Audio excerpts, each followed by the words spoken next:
Mari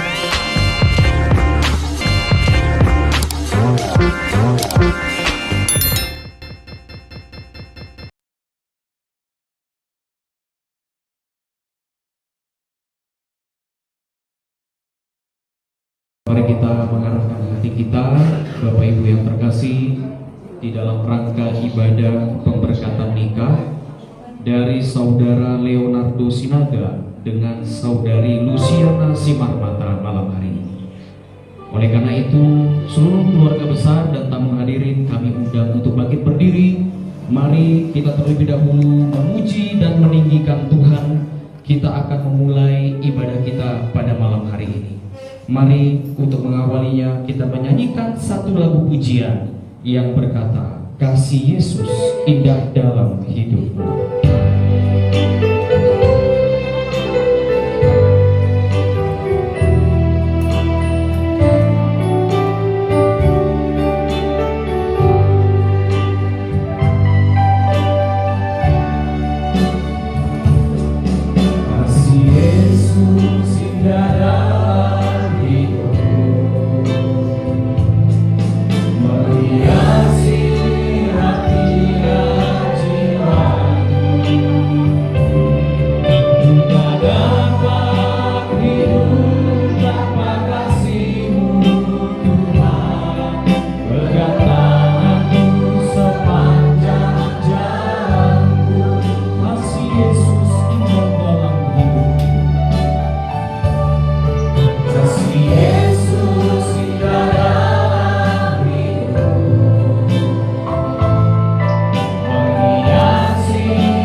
Ibadah pemberkatan nikah antara Leonardo Sinaga dan Luciana Simarmata hari ini berlangsung di bawah pertolongan Tuhan yang menciptakan langit dan bumi.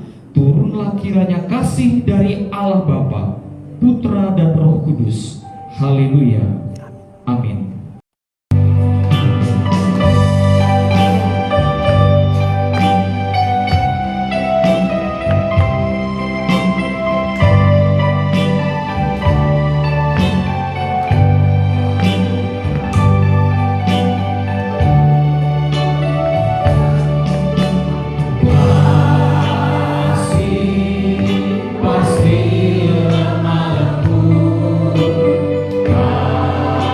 Pasti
diadakan acara adat Dayak dan langsung disuruh tinggal sekamar, begitu ya?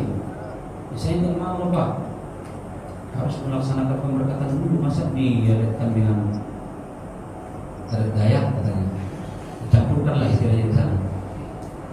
Ya terus, ya itulah Pak, bingung saya sekarang katanya.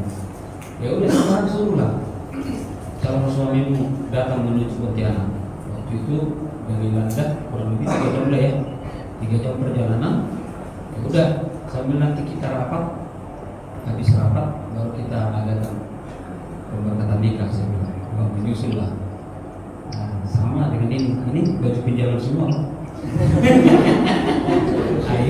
Akhirnya yang sana juga baju pinjaman semua, gitu kan? Gak apa-apa, jangan malu. Ya di dunia ini rupa-rupa senyata terjadi, ya kan? Asal bisa dipertanggungjawabkan itu aja. Ya puji Tuhan, pernikahan itu, pasangan itu bahagia, punya anak dua, warisannya banyak juga.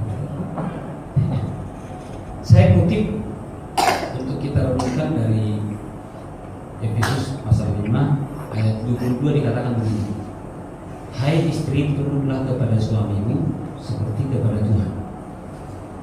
Jadi kalau dibilang hai istri, tunduklah kepada suamimu seperti kepada Tuhan. Nah nanti di ayat 25 dibilang hai suami, kasihilah istrimu sebagaimana Kristus mengasihi jemaat dan telah menyerahkan dirinya baginya. Nah jadi yang pertama, yang kedua dibilang hai istri, tunduklah kepada suamimu. Baru di ayat berikutnya ayat 25 baru dibilang hai suami, kasihilah istrimu sebagaimana Kristus mengasihi jemaat. Jadi nanti kalau saya jelaskan tentang bagaimana ketundukan seorang istri terhadap suami, para istri jangan langsung gatal telinganya, karena nggak mungkin saya jelaskan sekaligus 2 ayat. Saya harus menjelaskannya ayat demi ayat. Nah, kenapa terlebih dahulu dialamatkan oleh Paulus kepada istri ayat 22 dan ayat 25 kepada suami? Ya saya juga nggak tahu. Yang pasti itulah yang tercatat di Alkitab. Yang pertama kepada istri dan yang kedua berikutnya kepada suami. Nah kalau dibilang hai istri, tunduklah kepada suamimu sebagaimana kepada Tuhan. Jadi kalau Tuhan itu sempurna, karena Tuhan itu sempurna, karena dikatakan hai istri, tunduklah kepada suamimu seperti kepada Tuhan. Jadi seperti apa Tuhan yang adalah sempurna, semestinya istri harus mampu melihat suami itu seolah-olah sempurna. Mana bisa kan? Kalau seorang istri memposisikan suami itu seperti Tuhan, nah, ya tidak mungkin dia tertekan. Jadi kalau si Abraham itu, Sarah panggil Abraham, dibilang my Lord. My Lord itu adalah Tuanku. Jadi kalau Sarah panggil Abraham my Lord, Tuanku, berarti Sarah itu apa? Budak. Gitu, ya kan? Karena yang memanggil Tuhan berarti dia budak. Hamba ya, supaya nanti terlalu kurang menarik di dengar telinganya, budak ya.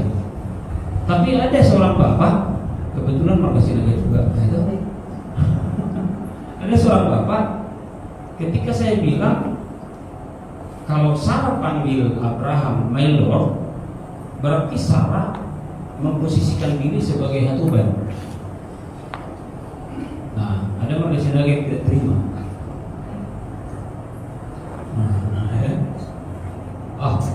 Terlalu kasar itu katanya. Loh, kok hatuban kasar? Kan Sarah yang memposisikan dirinya kepada Abraham. Abraham tidak pernah menuntut Sarah itu supaya kau jadi hatubanku, enggak. Tapi Sarah yang memanggil Abraham, my Lord, Tuanku. Nah, berarti dia adalah hatuban. Nah. Dan semestinya semestinya ya, coba waktu diciptakan manusia, yang disebut manusia itu siapa? Laki-laki. Ada. Perempuan itu bukan disebut manusia. Lagi-lagi kalau tersinggung dulu ya, karena ada dulu mama setelah saya jelaskan tentang posisi perempuan, keluar dia.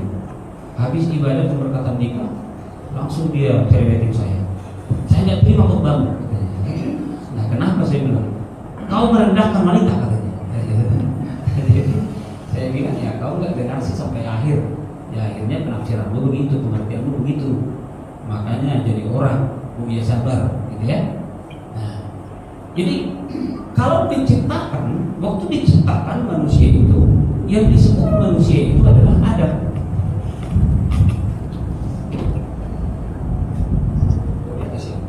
Nah, yang disebut manusia itu adalah Adam. Kalau begitu, Hawa siapa?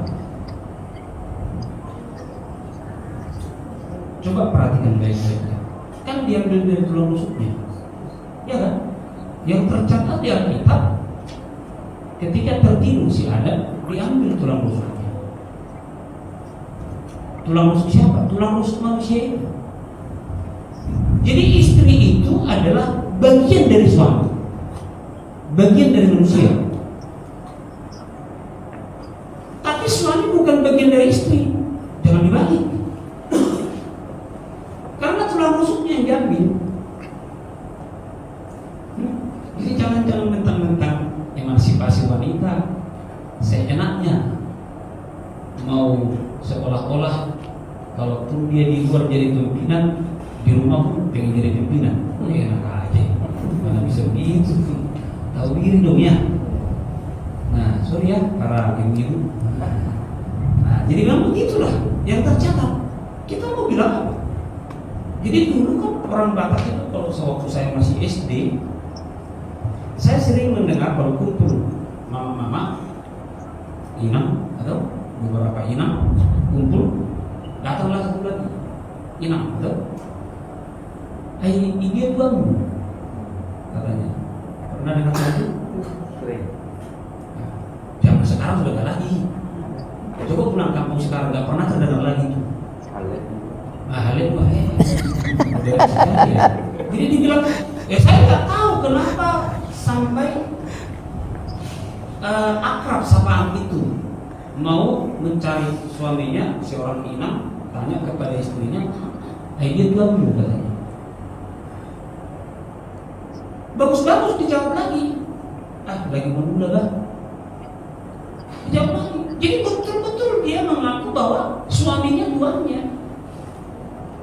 Saya kira yang di atas saya atau sebaya saya atau mungkin masih di bawah saya umurnya masih mendengarkan sapaan itu. Nah, pertanyaan, sebatas mana atau seberapa kuat kerendahan hati seseorang istri menyerahkan dirinya menjadi pelengkap bagi suaminya. Pelengkap.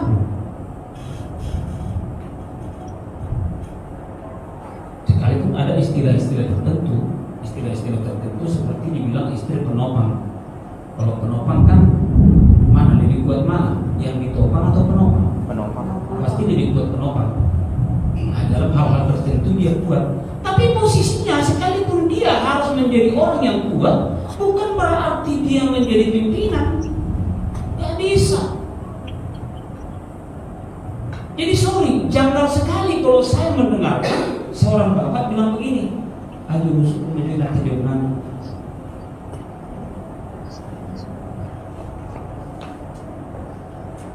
Saya membuat keputusan ratusan bahkan ribuan keputusan saya buat dalam urusan pembayaran. Saya nggak pernah bertanya kepada istri saya. Saya bilang kau ikut suami. Mana? Aja. Saya terima jadi pimpinan gereja. Saya nggak tanya, saya tanya dulu istri saya. Nggak tahu pernah. Saya putuskan untuk ke sana. Saya tanya dulu istri saya, nggak pernah. Yang pasti keputusan itu adalah keputusan yang bisa dipertanggungjawabkan. Itu loh. Jadi ada dulu teman saya sidang sinode, baru dibikin dewan formatur. Dewan formatur menunjuk dia menjadi sekum, sekretaris umum di sinode. Apakah Bapak bersedia menjadi sekretaris umum di sinode kita ini? Katanya. Oh, maaf Bapak ini, saya tanya dulu istri saya, keluar dia. Dan saya itu janggal sekali, janggal sekali. Terkesannya mengasihi istri, tapi enggak begitu, ya. Jadi siapa si Leonardo yang begitu, ya. Dan si siapa? Luciana, keputusan suami memang mulia, kenapa tidak? Bahkan sekalipun menuntut pengorbanan yang besar. Itu tahun 2009 saya itu menjabatkan ketua sinode, sudah, dan istri saya itu kami tinggal di Sukabumi. Besoknya saya pulang ke Sukabumi. Saya bilang istriku, kita pindah ke Jakarta. Ngapain? Saya sudah terima jabatan ketua sinode, nggak bisa di Sukabumi. Ya kan bisa aja, enggak. Kita harus mendirikan sekolah kita. Bagaimana mungkin mengembangkan sinode dengan mata gereja tanpa sekolah kita? Nggak bisa. Ayo kita pulang. Baru 1,5 tahun. Nah, kan? Padahal untuk pindah ke Sukabumi juga pada saat itu istri saya saya paksa. Nah, tolong dimatikan dulu. Jangan nanti sampai saya terganggu. Yang lain-lain disalin dulu. Nah, jadi kembali kepada posisi suami ya, supaya rumah tangga itu menjadi rumah tangga yang terhormat, ya, rumah tangga yang terhormat, rumah tangga yang berwibawa. Jadi kalau suaminya aja di rumah tidak berwibawa, bagaimana mungkin dia bisa berwibawa keluar? Nah, gak mungkin. Nah, kalau suaminya yang tidak berwibawa keluar, yang malu siapa? Kan istri. Itu.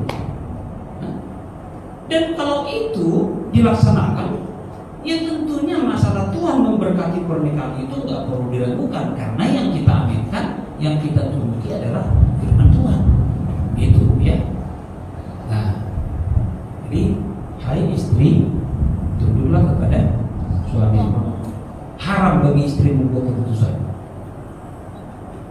Kalau istri-istri yang membuat keputusan pasti celaka, gak bakal benar. Jadi ada murid saya jadi pendeta. Dia di Kabupaten Sanggau, mendekati Etiko, Malaysia. Jadi dia menikah, marga Kota Barat. Saya bilang segera kau belajar. Kalau istrimu pendeta kasih 2 berkat, kau yang diberikan 2 berkat itu. Coba gimana itu? Sepertinya bertolak belakang. Jadi segera kau harus salam jadi pendeta. Kau belajar. Sampai sekarang belum terwujud. Nah, jadi itulah posisinya ya, posisinya itu. Dan memang betul-betul bahwa wanita itu, Hawa itu diambil dari tulang rusuk. Jadi istri itu bagian dari suami. Jangan dibalik. Suami bagian dari istri. Bahaya itu. Kalau sempat dibalik, suami bagian dari istri. Mana bisa begitu ya? Ya, Luciana ya, kamu bagian dari suamimu. Baru yang kedua, kepada suami dibilang gitu, hai suami, kasihilah istrimu sebagaimana Kristus mengasihi jemaat dan telah menyerahkan dirinya. Jadi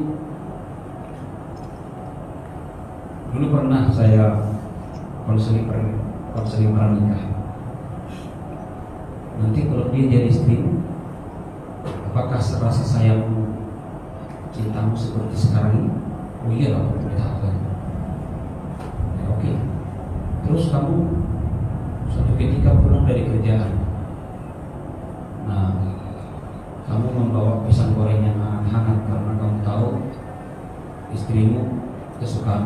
pisang goreng yang hangat-hangat. Kamu sambil bersiul-siul karena kamu berpikir bahwa istrimu akan menyambutmu di rumah dan kamu serahkan langsung pisang goreng yang hangat-hangat itu. Tapi istrimu gak di rumah, makanan pun gak ada, dia ngerumpi ada satu harian, mutar kemana-mana.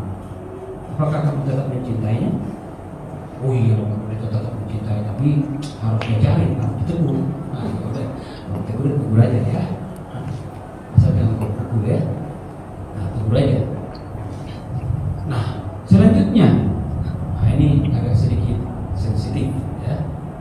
Tidak ada yang menginginkan hal ini terjadi, tapi kita berandai-andai supaya kita tahu seperti apa tanggung jawab seorang suami. Selanjutnya, kamu menerima gajimu, kebetulan ada penambahan gajimu, dan kamu bawa dengan slip gajimu, kamu serahkan sama istrimu. Nah, sama slipnya kamu serahkan, 5 rupiah pun kamu gak kurangi. Nah, kamu berpikir akan senang istrimu karena gajimu besar, kamu bawa ke rumah, mau kamu serahkan. Tetapi sesampainya kamu di rumah, dia bermesraan di rumahmu dengan laki-laki lain. Apakah kamu tetap mencintainya? Jawabannya orang itu pada saat itu, wah kalau begitu Pak Pendeta, polisi urusannya lah. Polisi urusannya lah. Ya, kok mesti sampai ke polisi? Ya iyalah Pak Pendeta, masa begitu?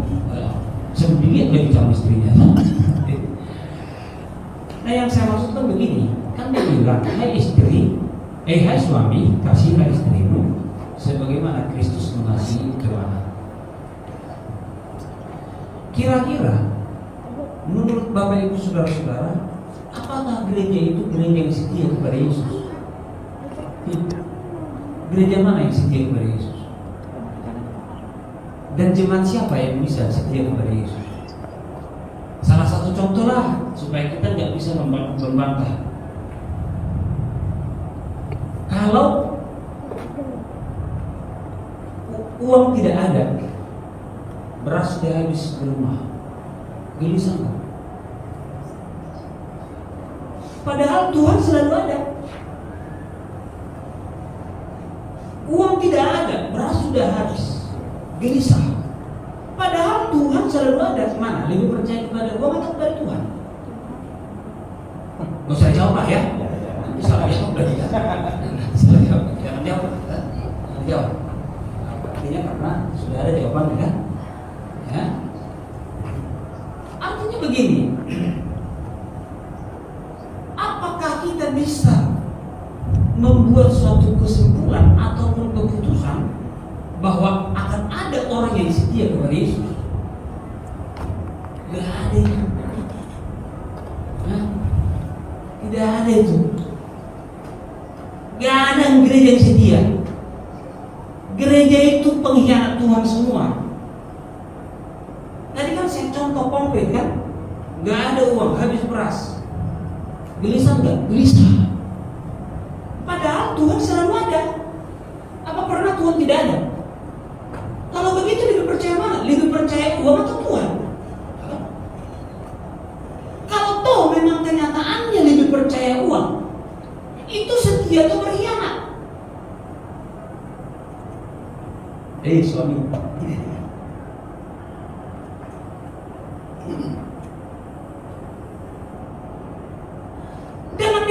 Dan selanjutnya, apakah Tuhan Yesus membuang gerejanya itu? Tidak. Bahkan demi gerejanya itu, demi umatnya itu, dia menyerahkan nyawanya di kayu salib. Ingat ya, Tuhan Yesus bukan mati karena disalibkan. Tuhan Yesus mati di atas kayu salib karena menyerahkan nyawanya, bukan karena disalibkan. Emang siapa yang bisa menentukan? Dia menyerahkan nyawanya. Dalam Injil Yohanes 3 kali itu pengakuannya. Dia menyerahkan nyawanya. Ya kalau dia nggak menyerahkan nyawanya, nggak mati. Mana ada yang bisa mencabut nyawa Yesus kan? Nah, jadi dia menyerahkan nyawanya. Dan selanjutnya setelah dia menyerahkan nyawanya, mengorbankan nyawanya, apakah gereja itu menjadi setia? Nggak juga. Oleh karena itu, ingat dulu ya, kita pikir bahwa Tuhan itu menuntut manusia, menuntut umatnya. Emang di mana ayatnya Alkitab? Yang di mana seolah-olah Tuhan menuntut umatnya? Di mana? Hukum Taurat, jangan ada ilah lain bagimu di hadapanmu. Jangan membuat bagimu patung. Jangan menyebut nama Tuhan Allahmu dengan sembarangan. Kuduskan hari Sabat, hormati orang tuamu, jangan berzina, jangan membunuh, jangan mencuri, jangan bersaksi dusta, jangan memilih nilai sesamamu. Adakah satu yang bisa kita luput dari tuntutan itu? Kalau memang itu tuntutan, adakah satu pun? Ingatlah ya, peristiwa Musa turun dari Bukit Sinai membawa 2 loh batu.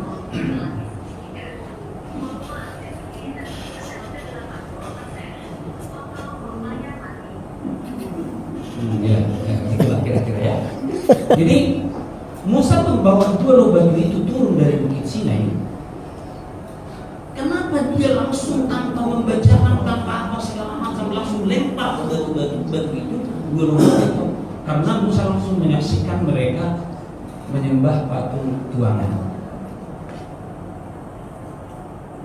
Baru mau membacakan dengan semangat Musa turun membawa 2 loh batu, tetapi yang pertama sudah ditabrak habis. Jangan ada yang lain di hadapan. Jadi nggak ada manusia itu yang setia kepada Tuhan. Jangan merasa setia lah, ya. Nah, apalagi di gereja-gereja tertentu yang diajarkan persepuluhan, hanya dikasih persepuluhan sudah merasa setia. Heran juga saya pendeta-pendeta sekarang ini. Yesus nggak pernah mengajarkan persepuluhan. Paulus 13 surat nggak pernah mengajarkan persepuluhan. Petrus, Yohanes, Yakobus, Yudas nggak pernah mengajarkan persepuluhan. Aneh, pendeta zaman sekarang ajaran persepuluhan. Aneh nggak? Aneh kan? Coba, di mana pernah Yesus ajarkan persepuluhan? Di mana pernah Paulus 13 surat ajarkan persepuluhan? Saya heran lihat gereja zaman sekarang ini. Oh ini Pak Pendeta dikasih nama itu 3:10, ya kau kembalilah ke perjanjian lama. Kau bukan hidup oleh kasih karunia, tapi kau hidup oleh tuntutan hukum Taurat. Kalau kau hidup oleh tuntutan hukum Taurat, ya mampuslah kau di neraka. Kan doa berkat yang diberikan di gereja adalah kasih karunia Yesus Kristus menyertai kamu sekalian. Nggak ada di situ hukum Taurat yang pertama sampai 10 itulah yang menjadi pelindung hidupmu. Nggak ada. Dibilang kasih karunia. Di dalam kasih karunia mana ada pelanggaran yang diperhitungkan? Namanya juga kasih karunia. Jadi waktu viral itu Pak Pendeta yang melarang di dalam peti, apa itu? Tas, apalagi yang lain lagi. Saya bilang kenapa mesti begitu? Bagaimana dengan saya? Di satu dusun namanya Dusun Bulu, Kecamatan Mandor, Kalimantan Barat. Silakan om katanya. Terus saya bilang, udah selesai lihat kalian? Udah. Habis itu ya sudah tutup petinya. Saya bilang gitu. Oh tunggu dulu. Jadi dibagi asap-asap, daun-daun, ya apa itu ya? Nah, gimana? Saya mau melarang. Jangan apa kalian gitu. Habis itu, ya sudah, diikat pakai tali. Di sana beda desa, beda keputusan ada. Bukan hanya beda kecamatan, beda desa. Baru habis itu, yuk bawa ke kubur, yuk angkat sampai di kubur. Saya masukkan tanah, dari tanah kembali ke tanah, gitu. Ya sudah kubur. Tunggu. Dibuka lagi petinya. Kan diikat. Dibuka lagi, dibikin lagi apa lagi. Man, saya mau marah. Bagaimana penginjil? Saya kira kalau mention dibikin ketat-ketatnya mungkin juga dia dibunuh juga. Jadi jangan sok benar lah ya. Siapa yang benar? Gereja nggak ada yang benar, hanya Yesus satu-satunya yang benar. Nah istri juga nggak, suami juga jangan sok benar di hadapan istri. Karena itu kan hai suami kasihilah istrimu sebagaimana Kristus mengasihi jemaat. Mana ada gereja yang benar? Mana ada manusia yang benar? Pertanyaan, dikasih Tuhan enggak? Coba kita bayangkan Yesus bilang, jangan gelisah hatimu, percayalah kepada Allah dan percayalah kepada aku.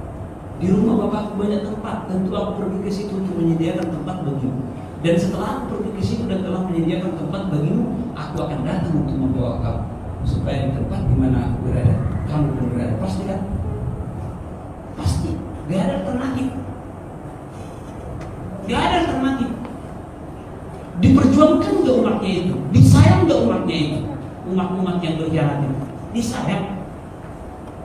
Jadi suami kalau sempat ada melihat kelemahan istrinya, itu suami yang rusak.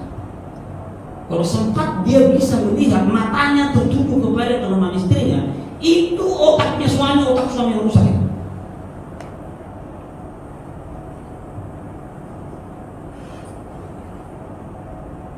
Jadi di hadapan suami itu, istri itu adalah pribadi yang sempurna.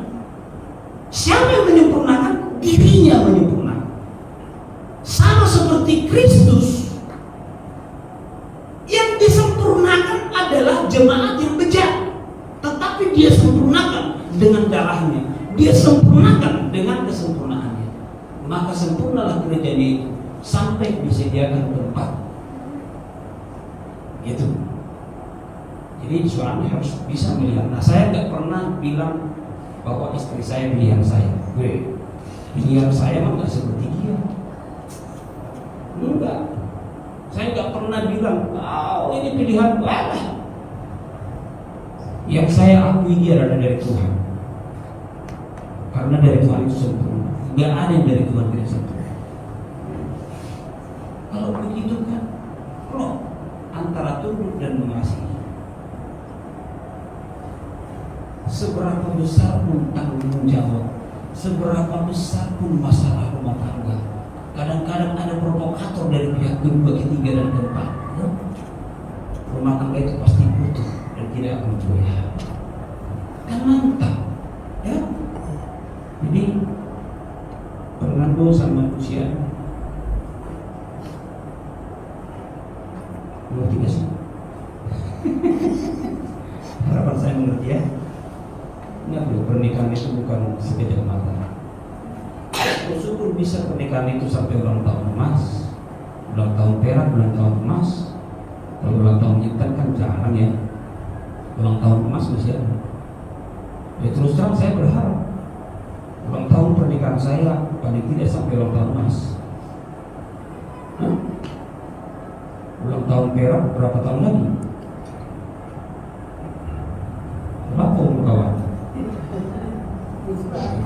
3 tahun lagi ulang tahun perak. 3 tahun lagi. Bolehlah dirayakan.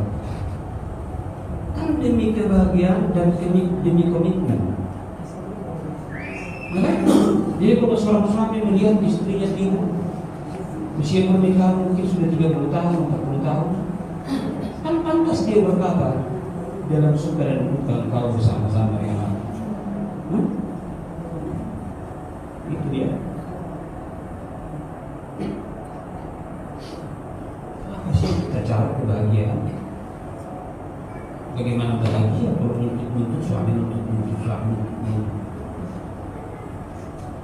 Kita harus bisa menerima keberadaan istri sebagai anugerah dari Tuhan. Bukan kita yang pilih, pemberian Tuhan, anugerah dari Tuhan. Jadi seperti apapun kelemahannya, ya sudah. Dulu masa gadis, masa anak muda saya perlindungan saya. Jadi setrika baju harus mulus, jangan sampai ada berpeluh. Nah, kebiasaan sudah saya dulu langsung diketok. Yang mengagal-agal saya, kepala saya, kalau pencet, kalau sikat gigi dari gini kan, harus dari ujung sampai sekarang ke bawah. Nah, bahkan istri saya langsung begini gitu. Ya sudahlah, ya namanya dan pemberian Tuhan ya harus disyukuri kan. Ya, disyukurilah pemberian Tuhan. Namanya pemberian Tuhan. Nah, jadi kalau demikian kan suami istri itu jadi bahagia ya. Nah, jadi bahagia itu bukan tergantung dari ekonomi. Gak ada hubungannya itu bahagia uang banyak, nggak ada itu. Dari mana ceritanya bahagia uang banyak? Ya. Ini tadi saya tanya, saya berharap tidak ada. Ada cincin kawin nggak? Saya bilang gitu kan. Ada katanya. Waduh, tersinggung saya. Karena waktu kami menikah cincin kawin beberapa bulan kemudian cincin kawin dijual karena habis beras. Sampai sekarang nggak kebeli. Jadi setiap kali saya memegang ini saya tersinggung. Jadi nggak ada itu. Kami pernah saya beli tempe dari pasar Cengkareng satu orang seginilah. Ya kami potong, saya potong 4. Pagi-pagi 1 potong, siang karena dia kerja saya kasih 1 potong, sama saya 1 potong siang, malam 1 potong.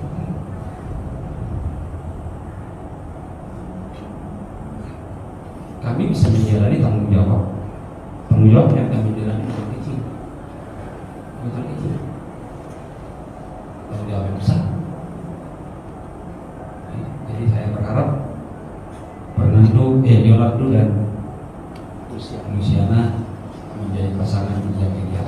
Saudara Leonardo, selaku hamba Tuhan, saya bertanya,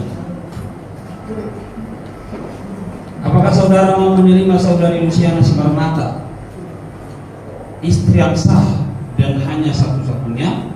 Jawab, ya, saya menerimanya. Ya, saya menerimanya. Sepertinya kamu semangat ya. Apakah saudara akan tetap mengasihi dan mencintai saudari Luciana Simarmata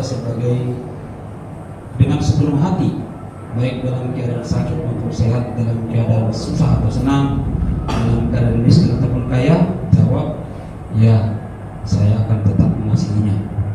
Ya, saya akan tetap mengasihinya. Apakah saudara akan setia sampai ajal menjemput? Jawab, ya, saya akan tetap setia. Ya, saya akan tetap setia. Kasih kami, biar kamu juga perlu dengar kepastian dari si Luciana ini. Saudari Luciana Simarmata, selaku hamba Tuhan, saya bertanya, apakah saudari mau menerima saudara Leonardo Sinaga sebagai suami yang sah dan hanya satu-satunya? Jawab, ya, saya menerimanya. Ya, saya menerimanya. Ternyata memang pernikahan ini sudah tunggu ya. Buktinya semangat.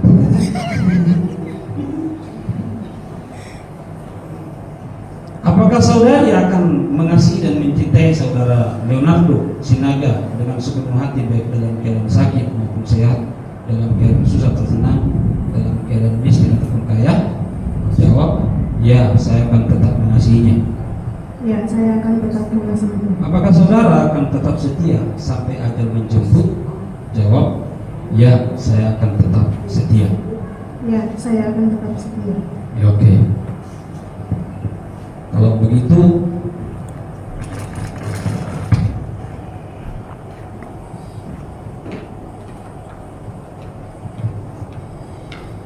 berhadapan-hadapanlah. Ya. Nggak usah mengenal media ini. Biasa aja ya. Datang. Bacakanlah ini sebagai janji setiamu, komitmenmu sebagai suami kepada saudari Luciana Simarmata. Saya Leonardo Sinaga berjanji di hadapan Tuhan dan hambanya serta di hadapan para saksi menerima engkau Luciana Simarmata sebagai istriku yang sah dan satu-satunya. Saya akan tetap mengasihi dan mencintai dirimu baik dalam keadaan sakit maupun sehat, dalam keadaan susah maupun senang, dalam keadaan miskin atau kaya. Dan saya akan tetap memperhatikan dirimu, mencintaimu sampai maut menceraikan kita sesuai dengan ketetapan Allah yang Maha Kudus. Iya. Sebaliknya. Saya Luciana Simarmata berjanji di hadapan Tuhan dan hambanya serta di hadapan para saksi menerima engkau Leonardo Sinaga sebagai suamiku yang sah dan satu-satunya. Saya akan tetap mengasihi dan mencintai dirimu baik dalam keadaan sakit maupun sehat, dalam keadaan susah maupun senang, dalam keadaan miskin atau kaya, dan saya akan tetap memperhatikan dirimu, mencintaimu sampai maut menceraikan kita sesuai dengan ketetapan Allah yang Maha Kudus. Ya. Ini hanya tradisi, nggak ada ini patokannya kebahagiaan ya. Nah kata orang, cincin ini bulat, ini melambangkan bulatnya cintamu untuk mencintai Luciana sampai dipisahkan maut. Silakan sematkan. Nah. Pelan-pelan, main paksa aja kau. Santai aja. Gak apa-apa, perjuangan itu.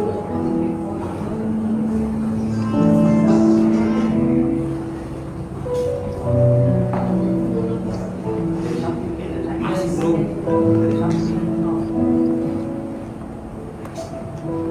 Sip, sebaliknya.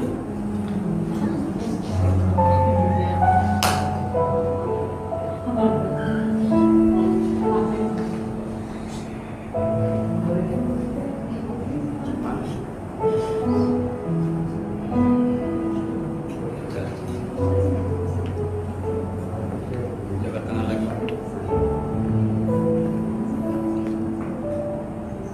Dari sana kameranya.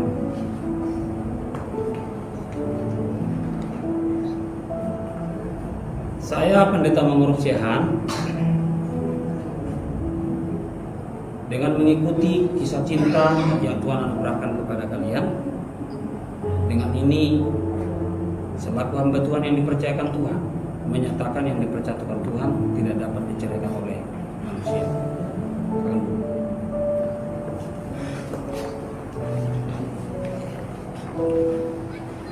Kasih karunia Yesus Kristus dan damai sejahtera Allah dengan persekutuan Roh Kudus menyertai hidup pernikahanmu sampai maut memisahkan kalian. Amin.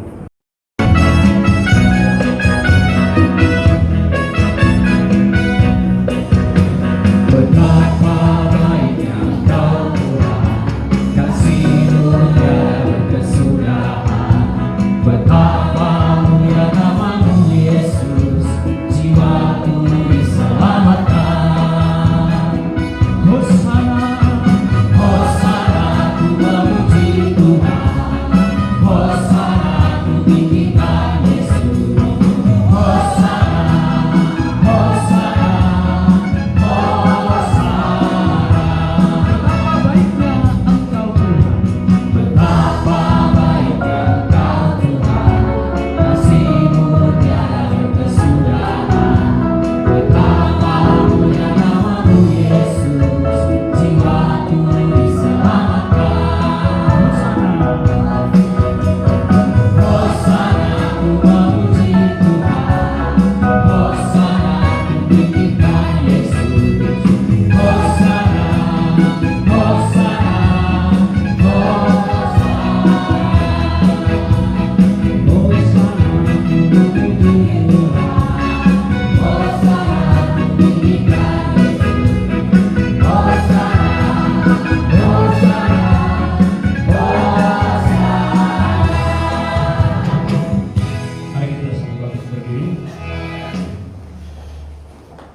Terima kasih Tuhan, kami menyaksikan berkat-Mu turun atas pernikahan pada saat ini. Dan biarlah kiranya pernikahan itu kami nikmati masing-masing, kami yang hadir di tempat ini secara khusus suami istri di rumah tangga kami. Terima kasih Tuhan. Dan usainya ibadah pemberkatan nikah ini, tapi kehadiran-Mu akan senantiasa memenuhi kehidupan kami sampai selama-lamanya. Jika kelak akan dilangsungkan lagi sesuai dengan tradisi adat di kemudian hari, supaya lebih lengkap